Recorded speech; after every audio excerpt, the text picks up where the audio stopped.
get you coordinated until we elect officers and start your meeting. They should treat people.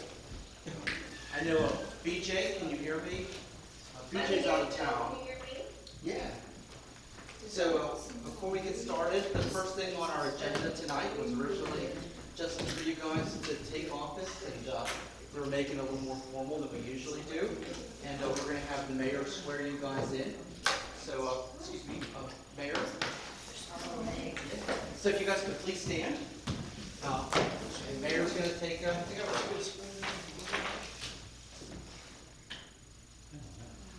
So happy to have all of you. Repeat your name. Allison Thomas. Courtney Tomer. Kayla Lawrence. Jennifer Leonard. Do solemnly Wait, swear hold on, PJ. to support, obey, and defend the Constitution of the United States and the Constitution of this Commonwealth, and that you will discharge the duties of your office with fidelity. If so, say, I do. God bless you and thank you. BJ. Okay, do you solemnly swear to uphold? I solemnly swear. Stand. All right, so what we'll do is once we elect a chair, we'll start the meeting formally, but we'll do a roll call. Ms. Tolmer? Here. Ms. Schneider? Here. Ms. Lawrence? Here. Mrs. Thomas? Here. Ms. Brulmeyer? Here. If you don't mind, I'd like to skip over public comment and the adoption of the minutes so we can organize, and then you can elect a chair and a vice chair and secretary, and then we can come right back to that. So when you do an election of officers, it doesn't require a second. So it would be, for example, Kayla, I nominate Jen for a position.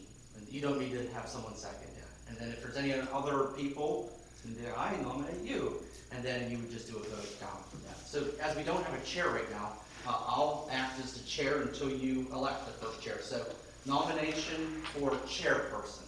Does anyone have a nomination for any of the five? I nominate Courtney Tomer. All right, so BJ nominates Mrs. Tolmer.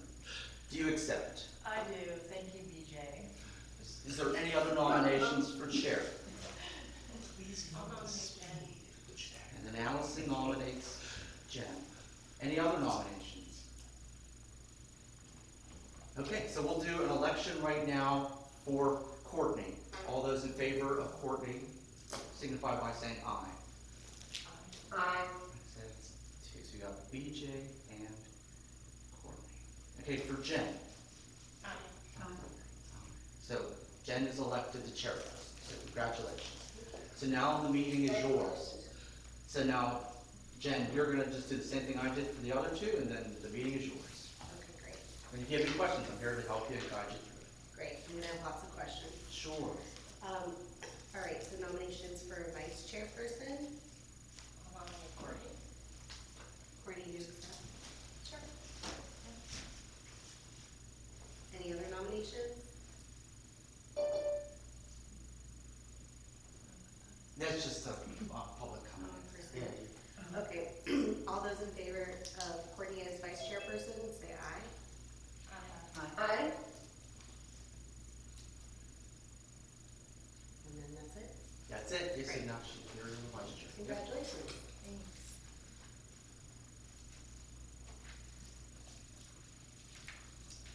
All right.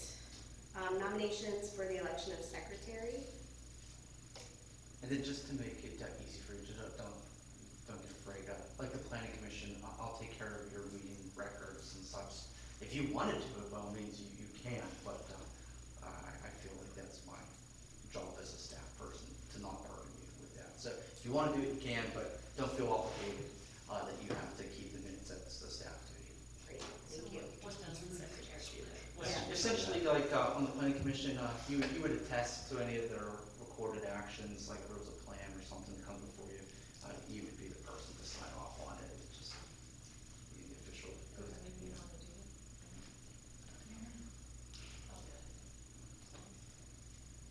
And then it's just a third succession, so it's for a five-member board. First two are nominees to be ex officio to run the meeting.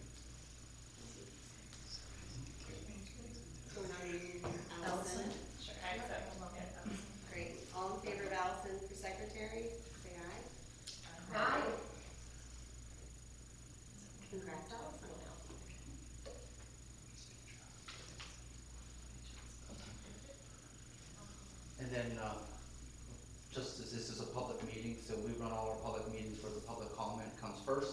The purpose of that is so that you could hear the concerns of the community or testimony before you would take any type of action on items that are on your agenda.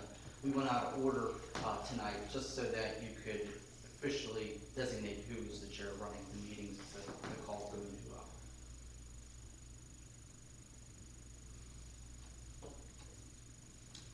All right, so, And then, I'm sorry, we have a public comment sign sheet, so just so you can see how this goes. So that Great. those wishing to talk before the commission would sign in before the meeting, and then you would just run down the roll call sheet. okay, so we would just call whoever, Yes. all right, Pat? Hi. Thank you very much. This is wonderful. I look forward to seeing what you can do, and I look forward to supporting and helping you to do it. Thank you. Thank you. That's the only person who signed up. Correct. All right, and then after we address public comment, then we can just head down to the rest of the business on our agenda. Yes, so there's no minutes from tonight, obviously, Okay. because this is the inaugural meeting. Great. So then you would just jump to agenda item number 2. All right, and number 2 is the partnership program, and I was hoping that you could tell us a little bit more about this. Yes, so we have partnered with Tree Vitalize. This will be going on to our 4th planting with this group that's through the Western Pennsylvania Conservancy. That's what initially led us to the creation of this board here. A requirement to keep participating in the Tree Vitalize program that has been pretty beneficial here is some type of municipal governance that would regulate and care for and make sure that it's properly managed into the future. So we made an application in the spring for another tree planting, and our application was awarded.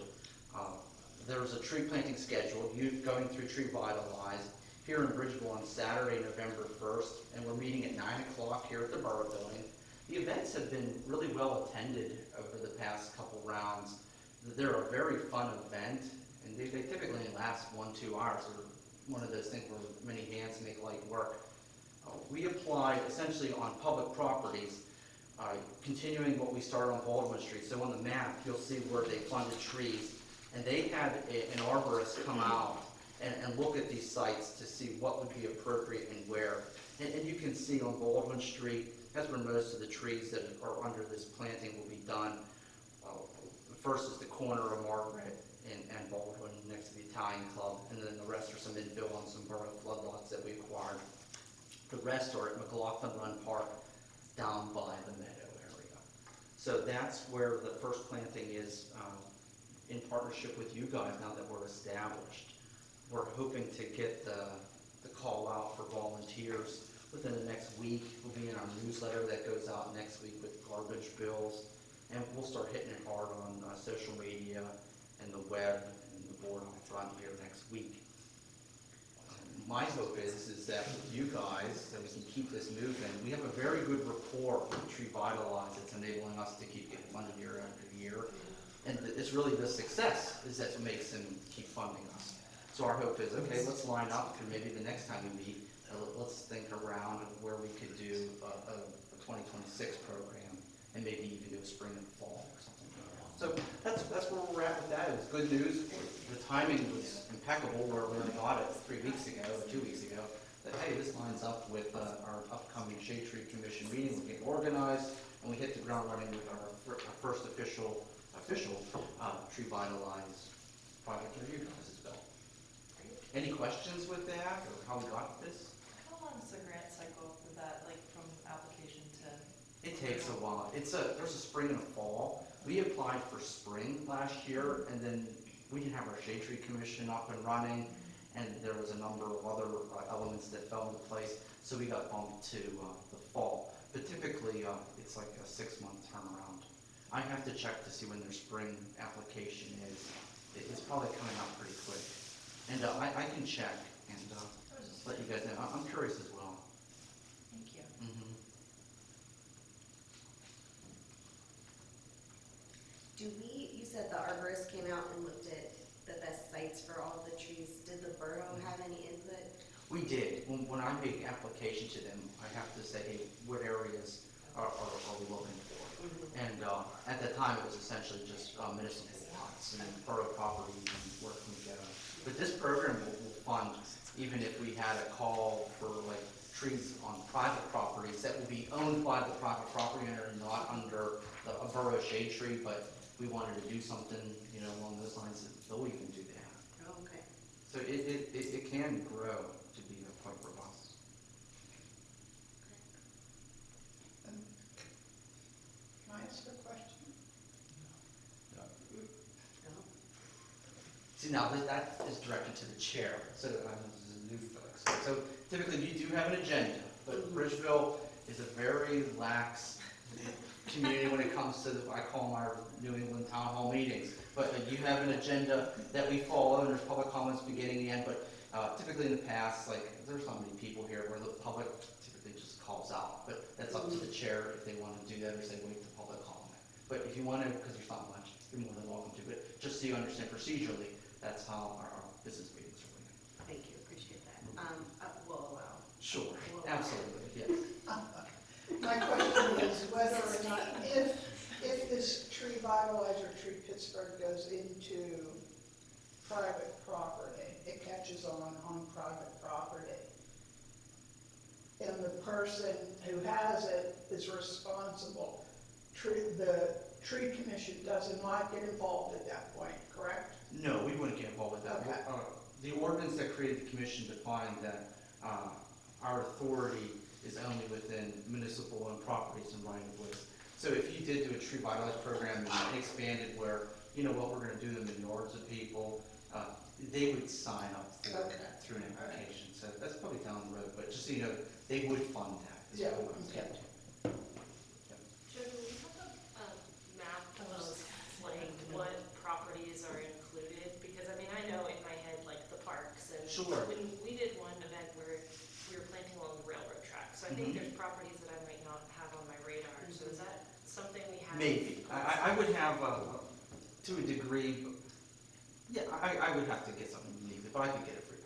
Yeah, essentially it's just, you can see where the right of way is and what areas we take care of, and I can try to get something put together for you. Even if it's just like a general rule, right? Because I think, again, I can assume the parks are in Mhm. play, but there's probably some other spaces that maybe I don't Yes. have.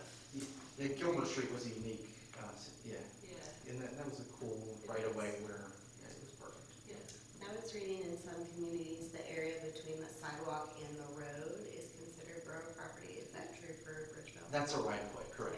Yep.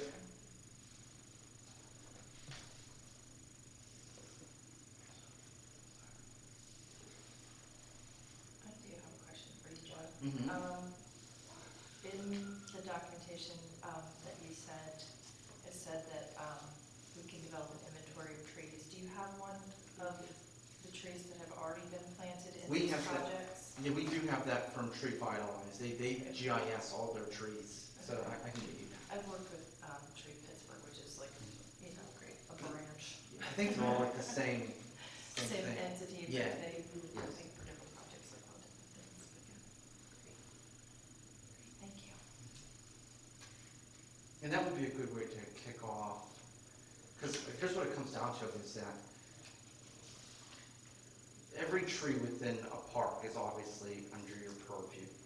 Every single tree that's within the right of way, for example, isn't automatically going to come back into being, oh, that's a borough shade tree and the borough just bought it. It's going to be a very delicate dance till once we get established what is a borough shade tree, because you have areas in town that were paper streets that essentially got morphed into people's yards, but they don't understand the whole now it's your yard kind of deal. But if there's a tree back there that you've enjoyed for 30 years, but now it's dead, and I call the borough up saying, hey, it's bad. It's like, no, that's your tree. You know? So I just want us to understand that right of ways does not apply that it's going to be a borough tree. It may be borough trees, you know, us taking in certain ones as we go, or which ones we cared for from the start. So we'll definitely be able to walk you through it. But if you have questions, please let me know and I'll help you. Is there a process already if people want to remove those sort of trees? I was also just like looking at neighboring communities and they have to submit a permit or they have to fill out an application or something like that. Does tree removed, or if, even if they want to add a tree, that might kind of be along those lines. Do we already have something like that in place? No, because right now we don't really have any of those trees. Those trees right now are essentially just the property owners who planted a tree in front of their house. They weren't our own trees. Okay.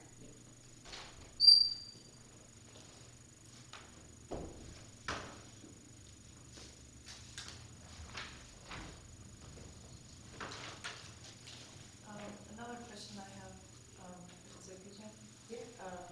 For the volunteer network or database, do you have a list of folks who have already volunteered at previous events that we could share with our group? Tree Vitalize does. They- So when they you do have all- sign in, Okay. they keep a track of that and email out. So you may have got emails from them recently, and that it became generated through your sign-in to those events. Is there a particular contact at Tree Vitalize that we should reach out to? It depends on what the question is. I don't have the, Like Alicia? yeah, Alicia, and then I'm drawing a blank on the fellow's name who comes out as like the arborist. No, maybe Brian. I have to look, yeah.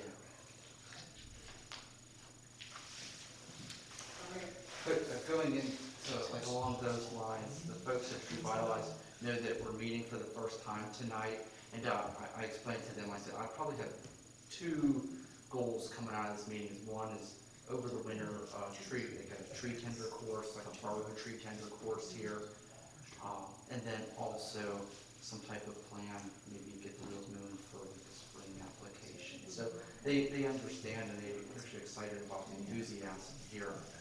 With the tree tender, I wanted it to be, like at our slow time, it's going to be imperative that we have the public works employees buy into this and understand the importance.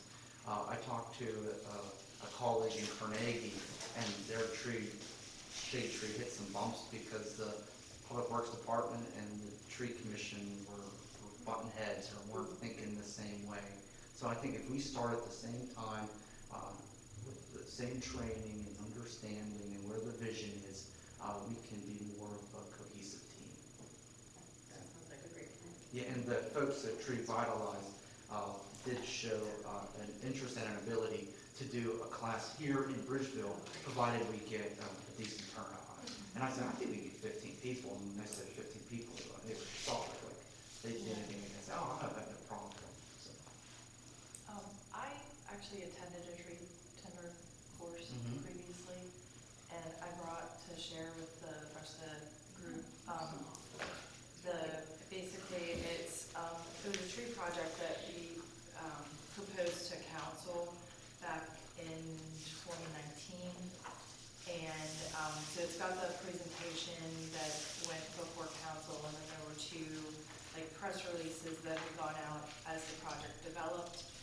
And there's also a map, here, there's a copy for you, Jeff.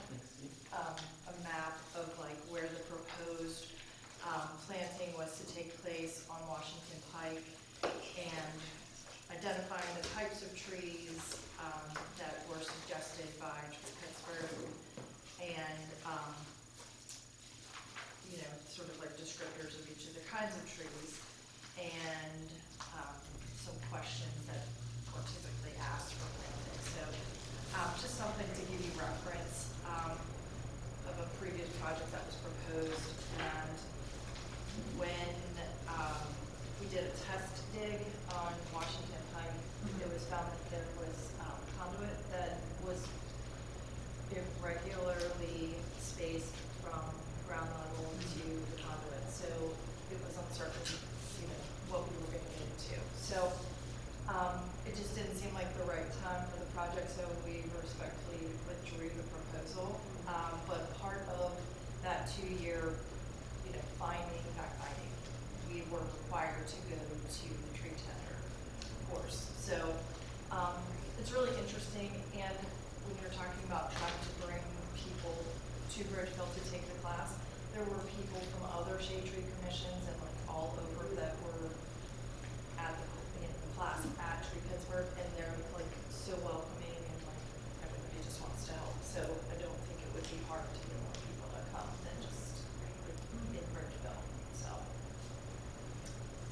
then it's worth noting that the tree tender course, to make application for this every year to establish a project, it has to be under the name of a tree tender. So Mike Tolmer was my tree tender that I've been using as the application lead for the past 4 grants we go through, essentially as piggyback my tree tender certification. He was my buddy, Yeah. so yeah. It worked out. Great, good stuff. Do we have to propose a date for that? No, I think now knowing that like there's an interest from the board to do it, I'll go back to them and see what they are willing to do and when they're available. And I'm good at set up and coordinate. Great.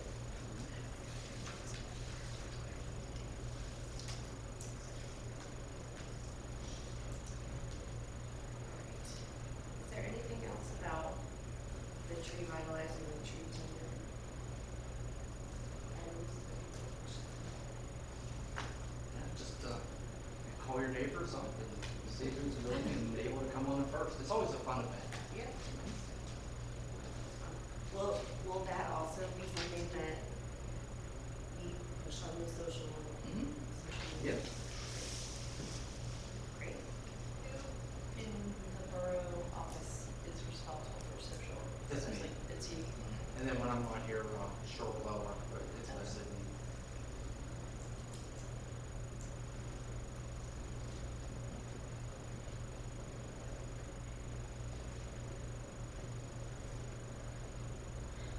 Does this commission have a budget? There's no specific budget for Shade Tree Commission because it's new, but we do have a line item within the general fund budget for tree maintenance and tree care. And we usually dedicate between $5,000 to $10,000, depending on need for if there was a bad storm and I had to take down a tree in a park or public area.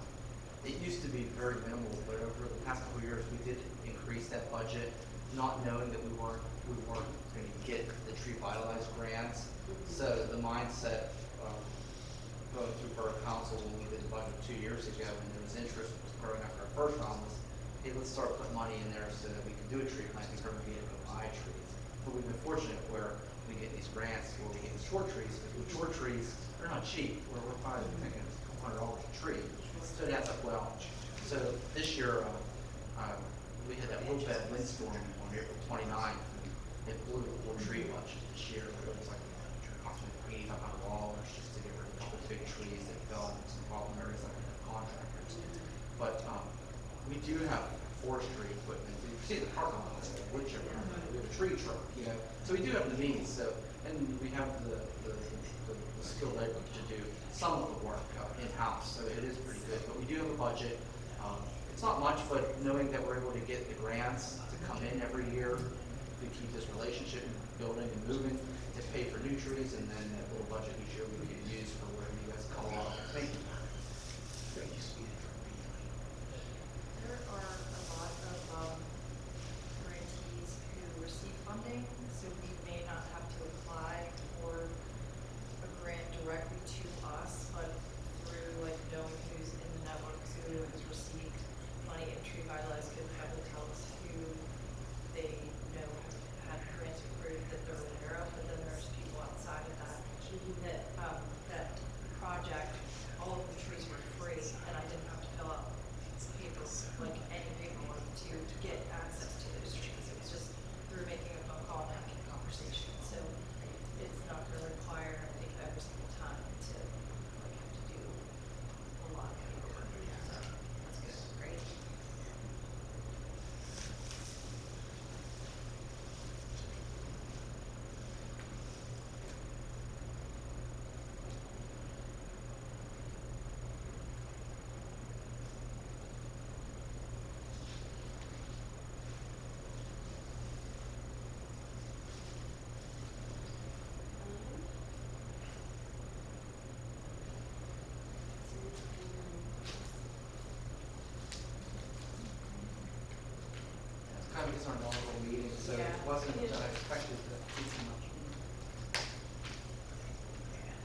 back to them and say, hey, we have X amount of people that are definite. Is it like a registration form, or is it just like? I haven't done want- anything. Like, Yeah, I that's just what- wanna do this, and, yeah. Yeah, it's up to us, and then once we establish the class, then we put a registration thing out, but I think it's like a chicken or egg kind of deal. Yeah. They wanna have, yeah. I'm gonna do it. Could you, through social media, create a Google survey so that we can get like a general idea of people that are interested, so they can just link it to their name, just put their name and say yes or no, yes, I'm interested. And then we can have a more definitive idea of how many people. And then we can share that link around, Mhm. to get a list of these as well. Yeah, and then I'll get back to them. I know that there's a communication going on back and forth. It's like, it isn't nailed down yet to say, yes, we'll be interested in this. They're waiting to see what the level of interest from you guys on. Okay, great. But it's obvious, it's just, it's it, so. Joe, do they have a class limit for participants in the kindergarten class? She was more interested in how many people we would be able to get. I think they were concerned about us hitting just a minimum number versus a maximum. Well, that's what I'm asking, is there a minimum or a maximum amount of people that they could take at one time? It sounded like they were looking for a minimum of 15 to come and do it here. Okay.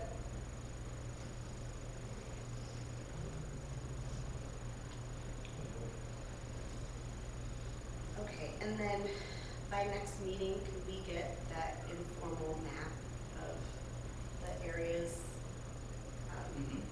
of where we, like, borough property where we could potentially Yep. get trees? Okay. I'm putting all the action items on you, sorry. That's fine, that's how it works, it's okay.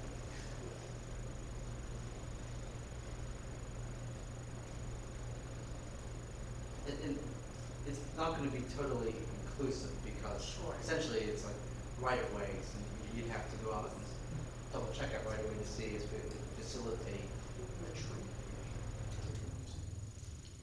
Yeah, and part of our responsibility is to get that inventory going, so we can get the list from Tree Vitalize about what's already been planted, and maybe just sort of think about how we're gonna tackle that, and maybe have a discussion about that next time.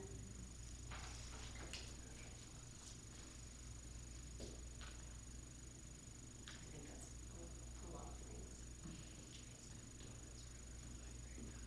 And then just how, just for some context, so once we pick a date for our next meeting, knowing what we went over here tonight, I'll prepare just a quick agenda. I'll bounce it off the chair will say, hey, add this, subtract that, change this, and then we send out packets, and post the agenda the week before the meeting. You may have saw we created a page on the website for Shade Tree Commission, so your agendas are there. Then tomorrow, the meeting video will get posted on there, for the whole sake of just open meetings and transparency. Great.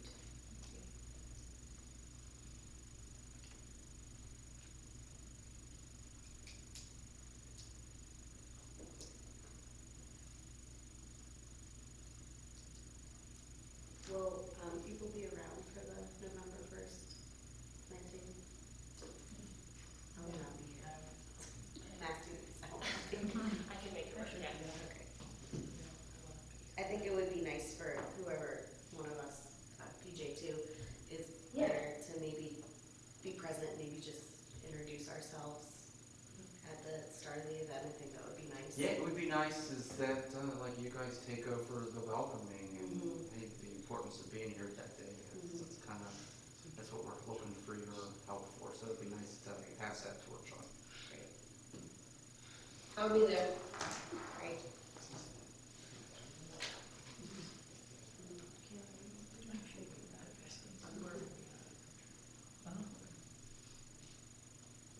So I'll send you next in line. We can make it work. Allison's a pro at this. Sure. She digs very good tree holes, so, very good. We did plant the best tree I thought. The tree guy said so. No questions? Yes, Madam Chair. Are Tree Vitalize or Tree Pittsburgh trees all native? assume so, but I couldn't They answer that. have their own, they have their own greenery, like they grow their own Right, plants. right, Yeah. are they native to Pennsylvania, I guess is my question. Yeah, and like, I have a list in here, they talk about different, like recommended types of trees, like ginkgo, regal prince oak. These are the ones for this previous project, they were all native to the area, and they have to follow their specific criteria for like growth pattern and root Mhm. and all of that, so they don't wanna bring something that's like not, yeah, it'd be an invasive Right. species, so. I can't speak for Everything. everything, but that's been my experience. Just saying, you're about to have palm trees. Bamboo.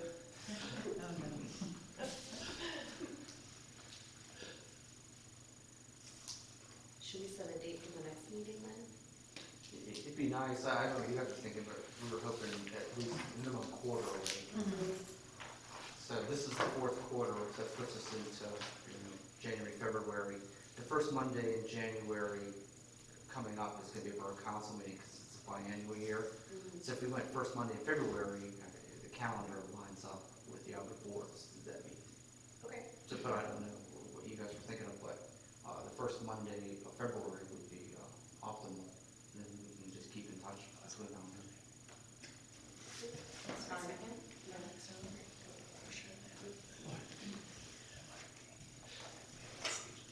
And it's totally fine to have like working group meetings in between that without like, as far as transparency, just provide notes, or is that something that you frown upon?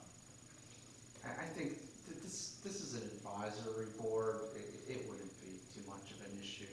It wouldn't be.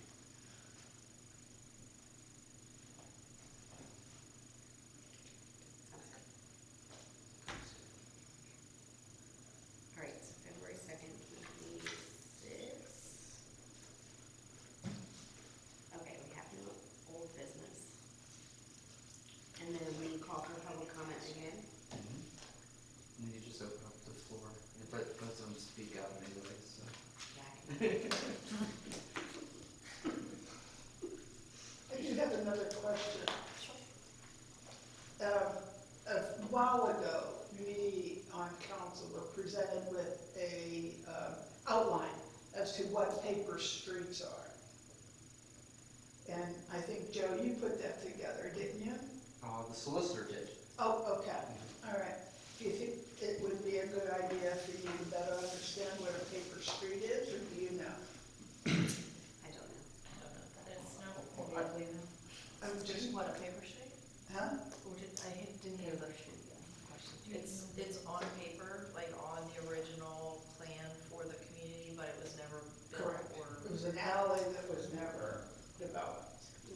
But there are not issues, but there are problems with who that paper alley belongs to. No, there's no problem with who it belongs to. Yeah, There's a concept of who it belongs to. Right, well, see. But there It's the isn't. legality There's a of it. problem with It's people it's very there's a clear. problem with people understanding who Right. it belongs to. Yes. So, but I don't want this board to muddy themselves down with trees and paper alleys and thinking that that's our responsibility. All right. Because we have a problem here where, if you look at a map, you'll see paper alleys over a lot of the community where, when the town was laid out in 1901, the developer said, hey, there should be an alley between McLaughlin and Laurel Street, or they're all over at the end of your section. So they're pretty much all over the place. After 21 years, this is where it's confusing. After 21 years of that street not being opened, built, constructed, the public rights, so the municipal rights, are extinguished. However, the private property rights for those that live within that neighborhood aren't gone. However, this is where it gets confusing. So if the public rights go away, imagine if you did a yellow line down that paper street. Those who own 50% of the property on either side essentially take over that role. So your yard got enlarged by an alley is 20 feet, 10 foot on your side, 10 foot on you, and imagine your lots go all the way down. But when you look at an assessment map, it never changes. You still see this paper alley through there.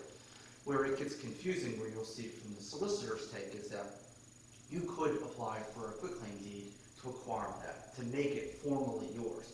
However, the private rights of those within that neighborhood never essentially go away. So I have the right to walk through what would be that paper alley. But the borough's rights to come in and plant a tree, put a sign, pave a road, I have to pay you to acquire that back, because legally that went away. So where the confusion is, most of the time, we'll just say Laurel Street, it just looks like I just got a bigger backyard.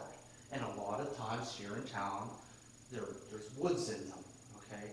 And the woods are nice until something happens, and then they call up and say, I'm sorry, a tree just fell in my backyard, come take care of it. And I have to be the gatekeeper and say, I'm sorry, the public, and I've explained this, and they head spin, because it doesn't make sense, that it's not a borough tree. It essentially is owned 50-50 by you. If the borough had maintenance on it in the past, okay, the borough acquired some type of responsibility there. But in most instances, those aren't borough trees. And I don't want us to be talking to people on the street and go, oh yeah, that's a public area, yeah, we'll take care of your tree now. And it's like, no, we're starting fresh, we have a catalog of municipal trees, and we'll go from there. Because there is some trees in town that the borough does do maintain, you know, but there's others where they're clearly in an unopened alley in someone's backyard. Does that answer your question? Yep. Every time I hear that, I better understand it, so. And the solicitor very eloquently, much better than I said, explained a paper street and the rights that people get from that. Sometimes that is nice, because then you kind of got, we'll say, a free extension to your backyard. If you wanted to put a shed or something back there, you do have that ability to acquire that or use that, just knowing that I have the right to walk through there. I have a question off of what we're just describing. When people call in to the borough and have a complaint about trees or what have you, or is there like a record of like all tree kind of like inquiries? So as we're assessing the area, we could say like most of these calls have come from this area, so clearly there's something we need to look into, kind of thing. No, Nothing because like that. the mindset is that they're private property, and unless they're endangering an intersection, the code is Well, assigned outside to. of like the paper streets, I mean, anyone that would just call about, like, if it is a public tree, that there's a problem, like, do we keep track of No, that? and that's where the trees are hard here, because we have 50-foot lots in most senses, and trees are a lot bigger than 50-foot lots. And I live next to Betty, for all that you know. Betty moves out, and you know, Betty had this big tree, and I don't like Betty's tree because Betty's gone. I got this phone call today saying, hey, that tree of Betty's is in my yard. I don't want it anymore. And I said, the gatekeeper, I say, I'm sorry, I'm not going to get involved in it. That's a civil matter between two of you.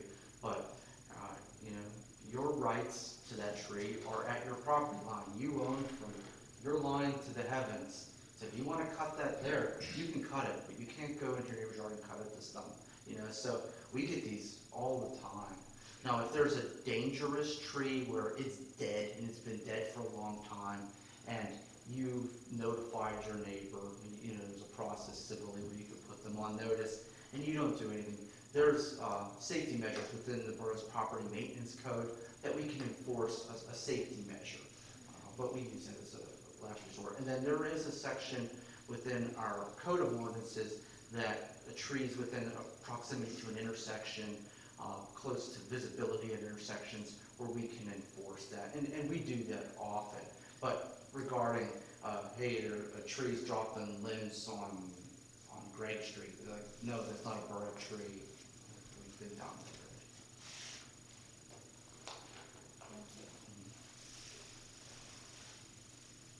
And I know this is all new waters for all of us, so we'll be learning as we go.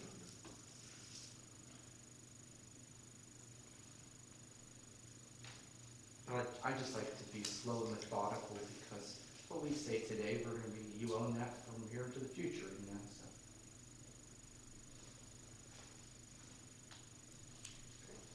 Anything else?